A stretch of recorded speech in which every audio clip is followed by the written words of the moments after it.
Well, hello, folks. Good to see you again. Welcome back to Optimizing Your Financial World. I'm Ryan Ruff, your host and moderator, but I'm joined, as I always am, by Mark Wade, president of Echelon Family Office. And we're going to be unpacking another wealth management topic, as we like to do here on the show.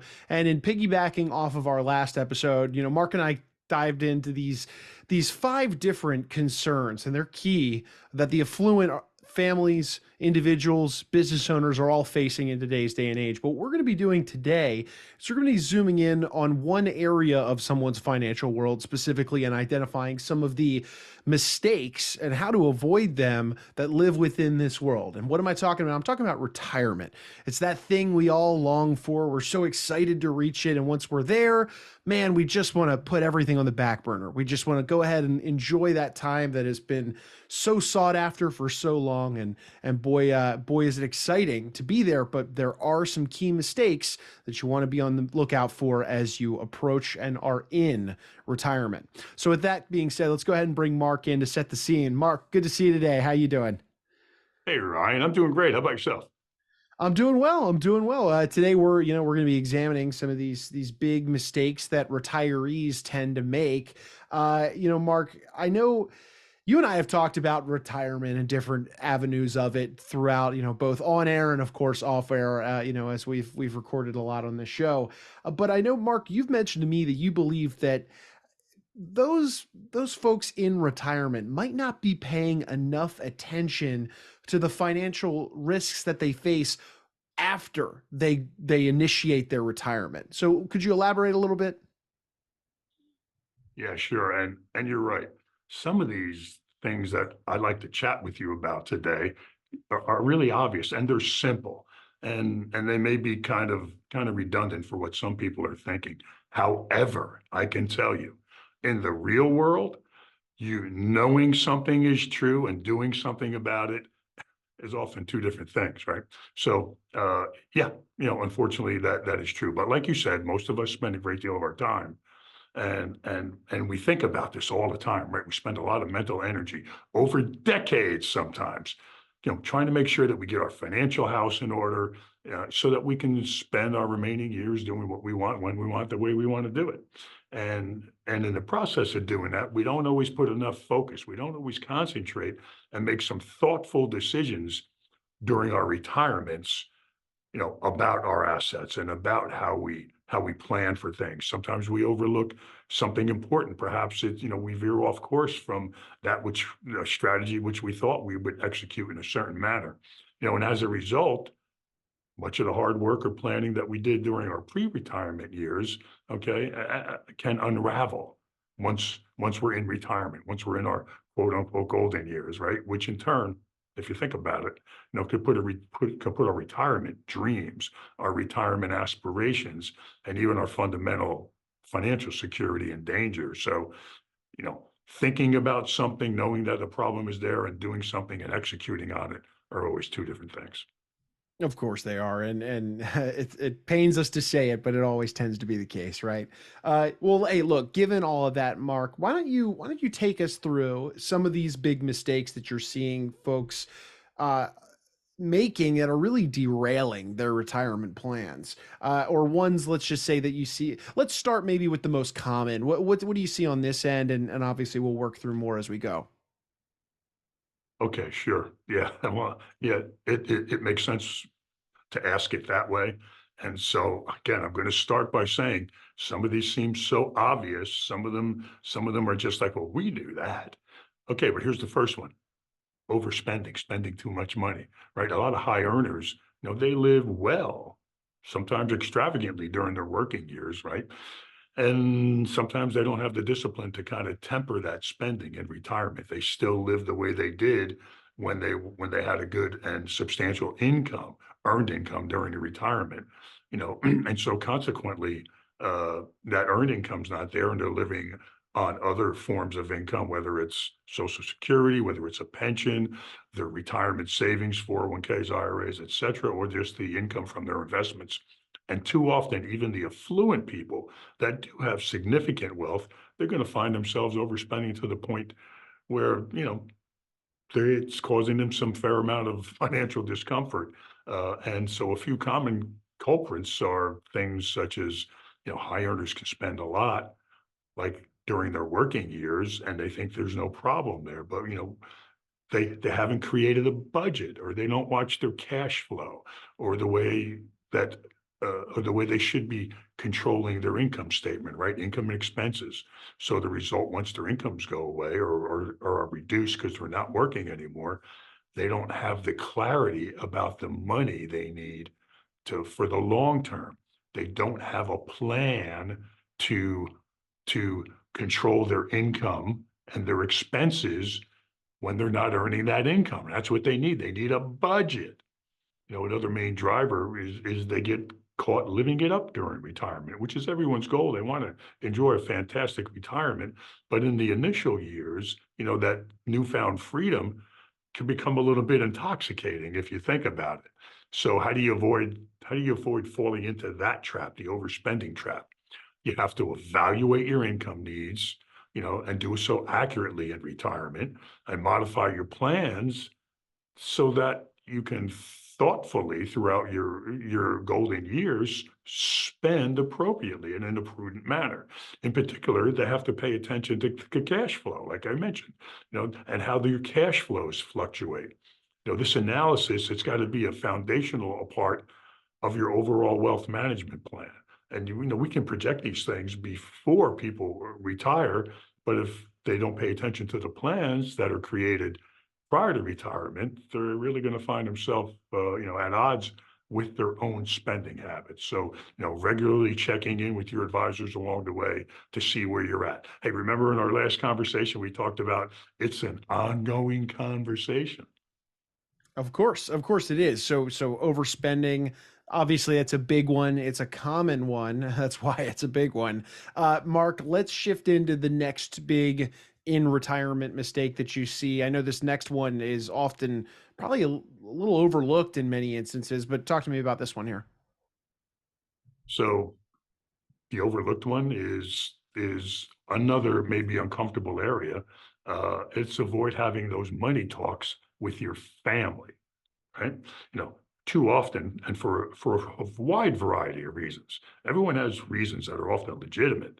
The heads of affluent families don't discuss anything to do with finances with their heirs, and as a result, infighting occurs down the road. When assets are supposed to be transferred, okay, or don't transfer, as a result may be, right, to the children or other relatives. And in the worst case scenario, family wealth can be destroyed and family relationships get torn apart. And the example that comes to mind to me are the Vanderbilts.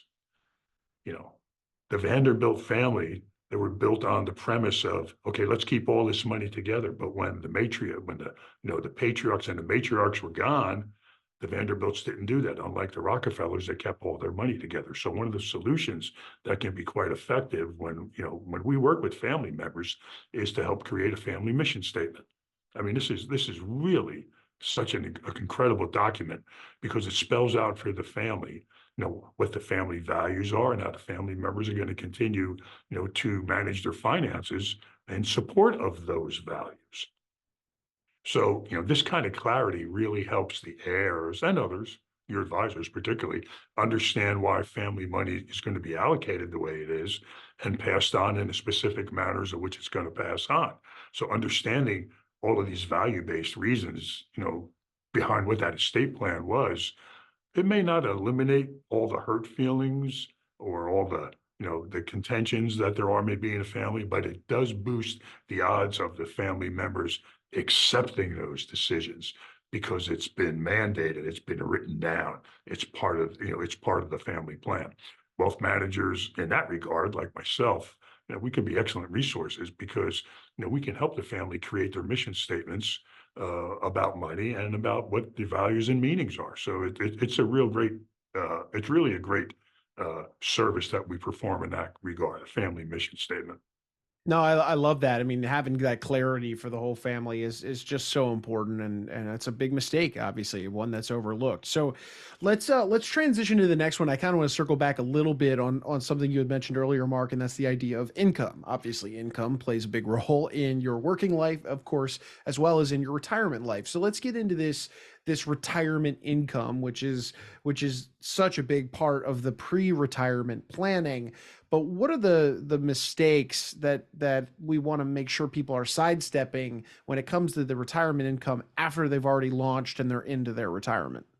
It's such a critical issue because taxes, as we mentioned, right? Taxes, inflation, and market volatility are the three things right now at this moment that everybody's concerned about. So the right strategy is going to depend on your goals. Okay, it's going to depend on other factors too. And that said, it's easy to use an approach that is the wrong approach or a suboptimal approach, let's say, in different ways.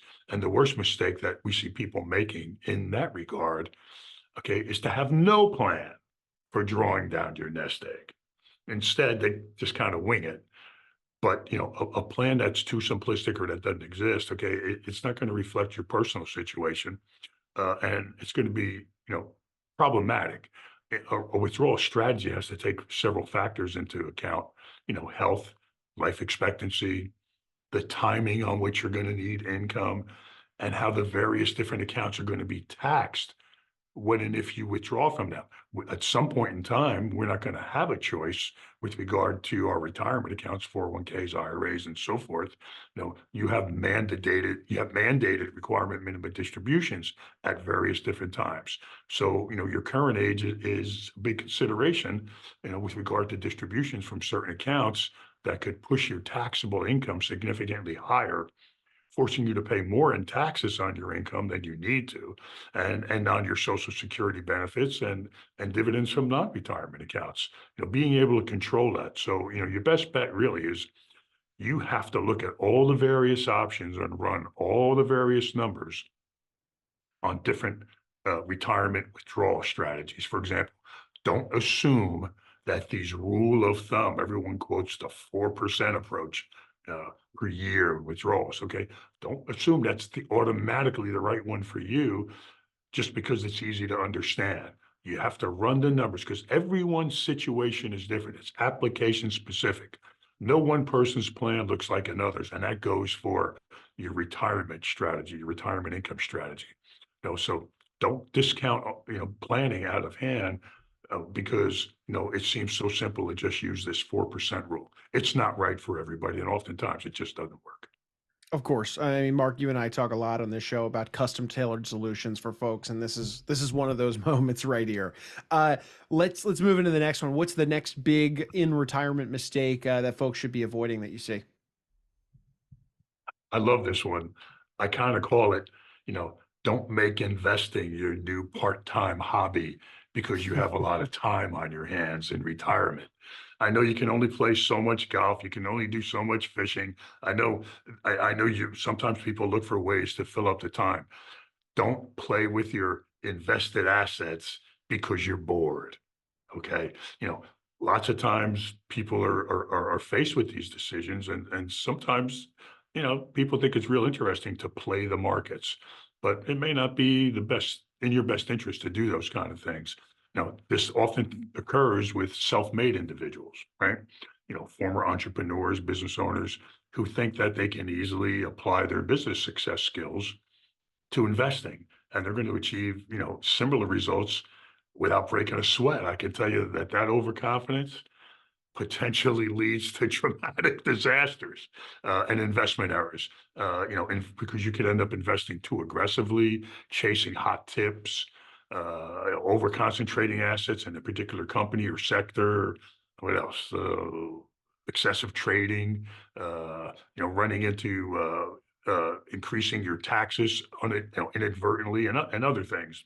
The fact really is the skills you needed to build a great company are not always the very same skills that are required to grow and preserve your wealth in retirement. And I'm just talking about your investable assets, right? You're gonna have a broad range of personal financial needs and goals later on in life. So you really need the skills to be able to determine what is the appropriate way to invest these assets, what's the appropriate way to take income from them, and then to manage them for your heirs later on. Don't turn your wealth, and this is the bottom line, don't turn your wealth into your new hobby or a new game for yourself. Continue to use the right team of experts around you who can help guide you if you want to do some investing, okay? Uh, and perhaps even take things over for you entirely later on in life, depending on your level of investment knowledge, okay, the amount of time you want to spend doing that. So, don't make investing your new hobby. I like that one. That's a good one. But it's true, and it's even easier these days with access to some of the mobile applications that folks can use to trade from their fingertips. I mean, this is a funny one, but it's a really important one to mention. So glad you brought that up today, Mark. And Mark, look, as time goes on, there's innovations, there's times change. Let's just call it that. Are there any emerging mistakes that you see, maybe some of these financial issues or in retirement mistakes that folks can be making these days that maybe weren't as big of a deal 10, 15, 20 years ago? Yeah. Okay. So you're going to think this can't happen to you. All right. But I can tell you this happens to some really intelligent people, some really savvy people, and that is getting scammed. Okay. We think of falling for a financial scam as something that happens to other people, but the reality of it is, it happens to everybody. There's a potential, really dangerous attitude that you take about your wealth and your own ability to avoid getting taken by criminals. But criminals are criminals for a reason because they're really good at it and they make money being criminals. So, financial decision making requires skill. It's just a fact. Okay. And those skills are we don't have as much time when we're retired or approaching retirement as we did when we're younger to recover from losses, whether they're from poor investments or these scammers out there. We don't have the same amount of time we had when we were younger. So, the sheer number of baby boomers that are in their 60s and beyond, it just creates more potential opportunity for scammers because they now have these huge audiences, the baby boomers, 69 million baby boomers. I think the number, I mean, it's just crazy. So they have a really large target. So indeed, even the Centers for Disease Control and Prevention, okay, has called cognitive decline an epidemic. So we have to be careful of the fact that as we become cognitively less aware and less capable as we get older, that the reported instances of people preying on on the baby boomers is going to increase more and more and more. We're going to hear more cases of the public being scammed, and oftentimes because we're not capable of recognizing it. Yeah, and it's awful. I mean, it's a terrible thing that exists in today's day and age, but it's something that folks need to be aware of and be prepared for. So, Mark, do you have any tips perhaps on how somebody can kind of combat scammers and not fall victim to that? Yeah, I mean, there are some things you can be aware of, and look, this goes for us because I fall into that category, right? This goes for us as well as our children. Our children can have these conversations with their parents, and so here are some of the things that we've seen recently: impersonating online businesses. I can't tell you how often criminals they pretend to represent some major online retailer like an Amazon or somebody, and, if you are not aware that you're getting this unsolicited email or text message from what seems like a well-known business, and they talk about unauthorized purchase on your account or other, suspicious activities, you know, don't immediately click on those things, and definitely don't enter any personal or financial information. Instead, call the company directly. Call their support phone number and find out whether or not they did try to contact you. Chances are they didn't. And impersonating a state or some type of federal agency, a lot of these fraudsters, they pretend to be from law enforcement or from tax collection agencies, and they try and threaten you. Or they say, we're going to charge you with crimes or have your driver's license revoked if you don't call them back to address the problem. Here's the bottom line, legit, you know, government agencies, They use the US mail for those type of things, okay? And they don't just call you up and ask you for your passwords or other financial informations on the phone. They're not gonna call you up and threaten you. They use official ways, oftentimes registered mail. So, the best bet, if you get one of these phone calls or even an email or a text urging you to take some kind of immediate action, because that's what the thieves are counting on, that you're just gonna go ahead and respond and do it.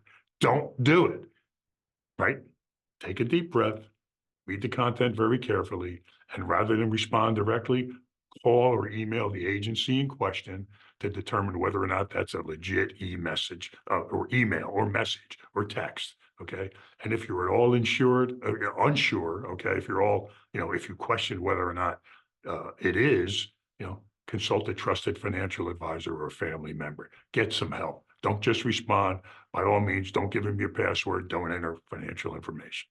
No, that's a big one. I appreciate you sharing that with us, Mark. And as we're kind of bringing our conversation to a head today, I think a nice summation of everything would be to mention, yes, retirement is a nice time to relax, but not so much that we're not keeping an eye on our finances. We're not going into so-called autopilot when it comes to our wealth. There are risks. There are common mistakes that are being made by so many folks out there in today's day and age. And you could make one of those mistakes yourself by going into that quote unquote autopilot mode. So Mark, as we wrap up today's episode, any final thoughts for our audience or parting wisdom you want to leave them with? Yeah, sure, Ryan. Look, we all know in today's day and age, the big three things that everybody worries about, whether retired or not, but definitely retirees, is taxes, inflation, and market volatility, because they affect so many different things. But the fact is, there are a lot of ways that you can potentially jeopardize your financial health in retirement, other than those three things. Okay, and the reality is, look, we all have less time now and fewer ways to recover from big financial mistakes. So that's why it's really important that you take steps, that are really aimed at helping you to continue to make informed decisions about your wealth, even as you think about increasingly taking it easy, right? Relaxing, and that you look to enjoy the life that you've created, to its fullest in retirement. The good news is that this is an area where guidance is readily available. There are fantastic trusted advisors out there. We like to think you think about Echelon in that regard. And there are experienced professionals that can help make your life significantly easier. The bottom line is inquire and get help. It's there available for you. Well, sure. Let's double click on that for a second, Mark. For folks out there that, let's say, either they are in retirement themselves and they hear today's episode, they're interested in opening up a conversation surrounding maybe one of these mistakes that either they are in the process of making or have made, or better yet, maybe they're not in retirement yet, but they recognize the need for some of the pre-retirement planning. What would be the best way they could reach out to you and your team to open up that conversation? Sure. In the digital world, Ryan, you could search online. For example, you can find us online at www.echelonoffice.com. That's ECHELON, the word office.com. And I know you don't have to use the www anymore, but I'm old school. What can I tell you? Another way you could reach out to us is you could just call us, right? I love picking up the phone. You can reach us at 888-892-9882. Or for those of you that are more inclined to reach out directly to me, Mark Wade, feel free to email me, mwade, that's MWADE, at Echelon Office. Remember, it's ECHELON, the word office.com. mwade at echelonoffice.com. Fantastic. Well, Mark, I appreciate you carving some time out of your day to jump on and dive into these 6 big in retirement mistakes that folks are making. And I'm looking forward to being back on the next one with you. Thanks so much, Ryan. Looking forward to the next episode. Likewise. And of course, hey, folks, as we always do, we want to end today's episode by thanking you all for spending some time with us here on the show today. If you took something away from today's conversation, maybe you learned a thing or two, make sure you hit that subscribe button on the platform that you did watch or listen to us on today, so you never miss out on a future conversation between Mark and myself, where we dive into these different wealth management topics, and so that you and yours can come out a little more enlightened on the other side, of course. But for Mark, I'm Ryan. Ryan, we're going to go ahead and say so long today, but we appreciate you stopping by and being with us on Optimizing Your Financial World.